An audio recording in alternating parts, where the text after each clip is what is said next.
never-ending fun over in Chapel Hill.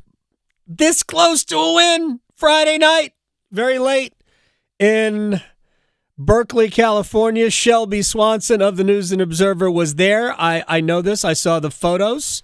Lovely setting.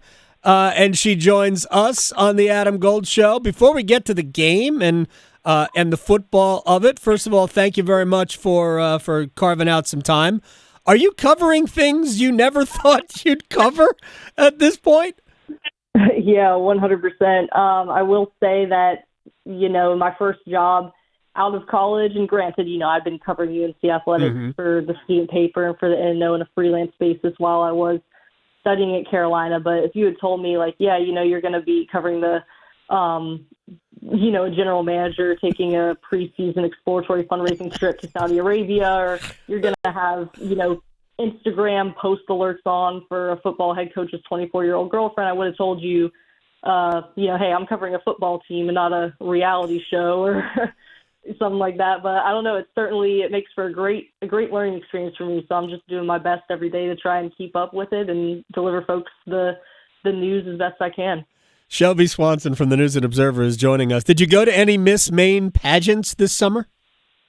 No, I actually didn't. So I was working this summer, boring answer, sorry, but in Minneapolis at the Minnesota Star Tribune. Okay. So I was doing a lot of WNBA coverage. Cool. But so unfortunately, the short answer is no. But I know some colleagues, Brendan Marks, yes, the Athletic, obviously making kind of the trek up there to Maine to see what's good. So no, not yet. I just talked to Brendan the other day. We talked about when he knocked on the door of the house and Bill came to the front door. What an unbelievable time to be alive. Shelby Swanson is joining us here on the Adam Gold Show. I want to just get into this conversation with, all right, I know you did a public records request for UNC and the contracts about the Hulu documentary. What happened? Yeah, so basically it looks like, so to be clear, the contracts that we got back actually had to do with UNC and, Belichick signing on with Everwonder, which is the production company that was filming this. Right. My understanding of it, I think they might have gotten a little bit too ahead of their skis in the sense that, Hulu was going to, pick up the show and kind of stream it essentially. I've been told by sources that Hulu is no longer going forward. Right.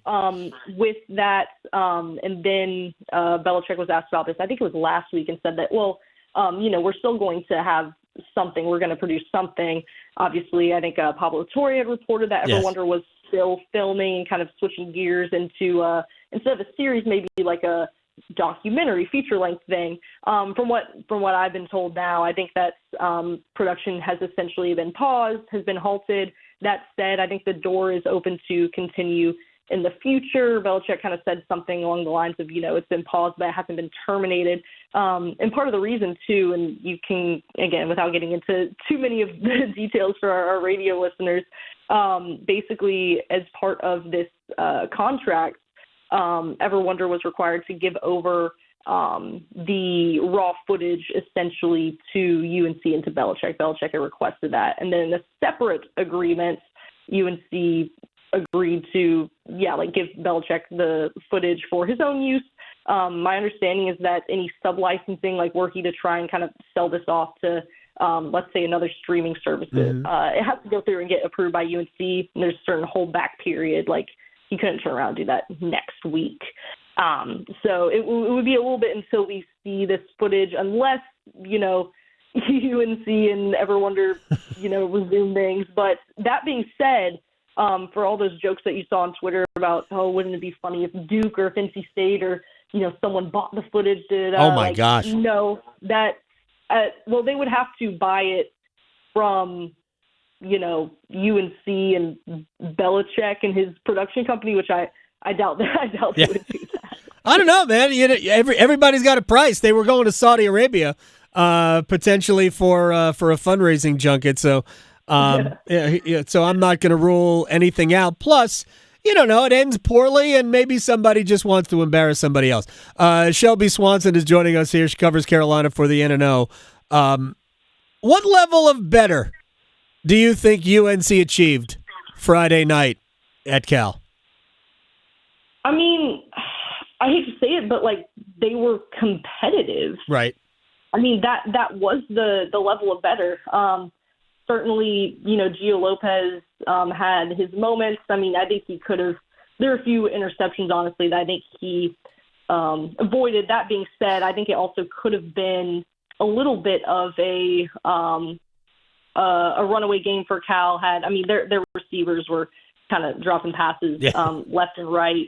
But, I mean, overall, it was, competitive, and not to blame any single player, but obviously with Nathan Leacock, if he doesn't have that fumble at essentially the 1 yard line at the end of the game, UNC is going home with a win. It was the best performance that we've seen from Gio Lopez so far this fall. I think you had the emergence of some more playmakers, and for instance, wideout Kobe Paysauer, Jordan Shipp has been kind of that number one option for them at wideout. He still did his thing, but Paysauer, put together I would say career best performance, certainly in terms of yardage, had a couple big catches, and he's somebody that's been hampered by injuries, but if he can, come into his own, that gives UNC another option, just the passing game. And then on the running side of things, Benjamin Hall had a breakout game himself, and he had that touchdown at the beginning that kind of got UNC back into it. And I think I wrote on one of my stories, it was probably the most consequential touchdown that they had in a month, because if you think about the other games that they've been scoring in, they were down by so much.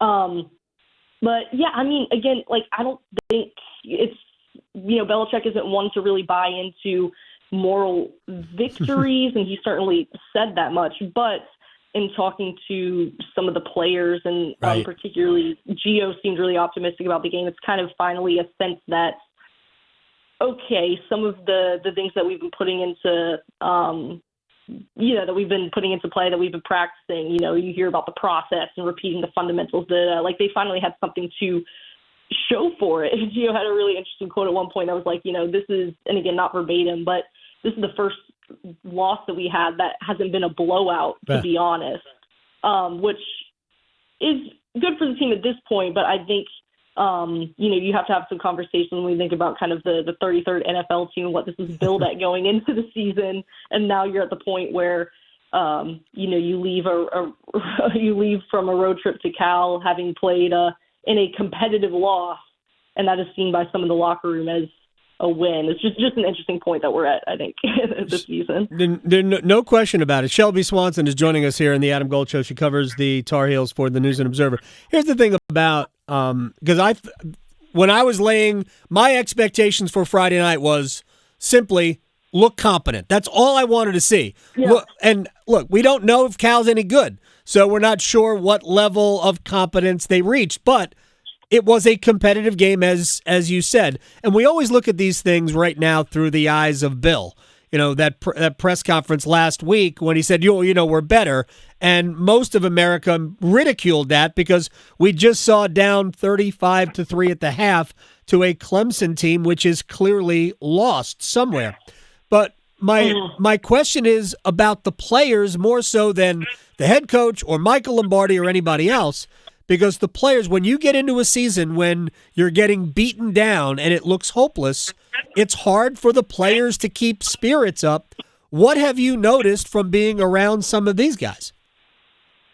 Yeah, I would say that I think the spirits are up, honestly. I had, and not to name any names, but just when I went out to the Cal game, I usually like to do this just before games, go into the stands and, talk to some of these families and these parents. Right. You don't always get the chance to talk to them. And of the ones that I spoke to, and these are all parents of, guys that are seeing playing time, guys that are starting or close to that, they said that, they have had so far like a great experience, or at least their sons have had great experiences in the program. And you're not necessarily seeing the results on the field, but at least what they say is that they feel that they are, they're getting better, they're improving. I know that Lombardi in particular, not as much Bill. Bill doesn't as much go into the specifics of Michael Lombardi. He's talked about, the strength of these guys improving, the speed, those sorts of metrics that, you want for, your draft prospect one day, the combine, that sort of thing. I will say that again, I just go back to what some of the players talked to us about after the Cal game, or particularly Gio, who was really optimistic. A bit of a stark contrast, kind of from the Bill Belichick post game. If you got the chance to catch that, and he was very, very curt, as usual. But they just talked about, I mean, this is something. It shows that we are competitive. We actually put some stuff on film, and I think that that's something that at this point in the season, again, with all the certainly not like a statement win that maybe you would want, considering all the drama and everything that's surrounded the team in the off week, but it looks like a team that had taken a step forward. I thought that Freddie Kitchens, it looked like he was kind of trying some different things out in the play calling. I will say I could probably use a little bit less of like the screen pass action. That's just me. But, they tried some new things. They looked more cohesive, and just small things like body language, like looking at on that last drive, the way that Gio was huddling up with the players and talking to them, and just they're all clapping in unison, things like that. Again, like kind of little things that maybe as a sports writer sometimes I can read into maybe a little bit too much, but when you compare that to other games where I've seen players throwing helmets, literally getting into like scuffles, arguments with not scuffles rather, but I guess just arguments with like folks in the stands, kind of the crumbling and the pointing of fingers that happens when loss is snowballing. Just overall much more, again, positive vibes, honestly, like around the locker room, around the team. Which might come as a surprise given some of the reporting by, WRAL and these other outlets about a divided locker room and things like that. But I know some of the players have already gone on and addressed it, and Gio Lopez, for instance, and again, can't confirm this myself, but said that was kind of a load of nonsense, and we're reading this like, how is this even true? So in a weird way, he said that bye week and all the noise, it almost kind of forced the team closer together, like they rallied together around that. Belichick at some point sounds like really addressed the team about kind of some of the outside noise and turmoil and things. So again, we'll see what happens. This top 20 Virginia team that is coming to Chapel Hill on Saturday for the the South Oldest rivalry. It's no joke. No. Tony Elliott has a really, really good squad. Obviously, some differing reports about Chandler Morrison, whether or not he was potentially coming to UNC or not. But he's a top 25 quarterback in the nation. So we'll see how they look and if they can kind of carry over some of that momentum into that game. But I will say that it's a positive. I would say that even the competitive law, as much as I'm kind of ridiculing that, like, a moral victory, I think really a lot of those guys did see that as a positive, just considering all the negative kind of news both on and off the field that surrounded the program. I mean, it's human nature. I mean, you're getting beaten down left and right by Power 4 schools just to be competitive, even if Cal's not great. There might not be any wins in this season, and that'll certainly wear on them. But it was had to be looked at as a positive step forward. Shelby Swanson from the News and Observer at Shelby M. Swanson on Twitter. Thank you so much for coming on. I appreciate your time. We'll be in touch. Yeah, thank you so much for having me. You have a good one. You too. Shelby Swanson here on the Adam Gold Show.